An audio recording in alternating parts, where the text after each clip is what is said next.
Venezia è la capitale nazionale della deflazione e il Veneto la regione in cui c'è stata la maggiore riduzione di prezzi in Italia. In città l'inflazione annua di luglio segna un meno 1,8% su base annua.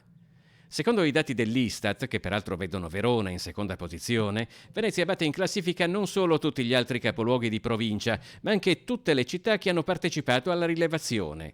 È l'effetto del crollo dei consumi provocato dalla crisi innescata dal Covid-19. Ad incidere su Venezia è che al calo delle vendite, registrato un po' ovunque, si è aggiunto in un'economia a forte trazione turistica il mancato apporto di un settore entrato inevitabilmente in una forte crisi.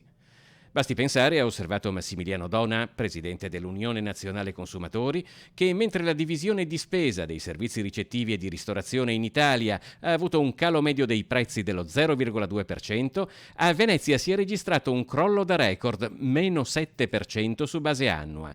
In una nazione come la nostra, che all'epoca della lira per almeno un paio di decenni ha sentito parlare solo di inflazione, peraltro capace di raggiungere picchi attorno al 20%, la deflazione può anche avere effetti positivi.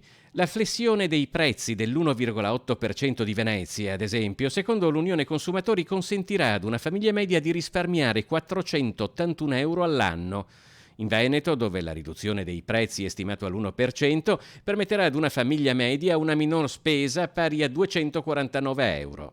La deflazione però può anche innescare processi di recessione, dove il calo della produzione si traduce anche in un calo di posti di lavoro. Una delle tante conseguenze di un periodo che pone l'intera economia di fronte alla sfida della ripresa.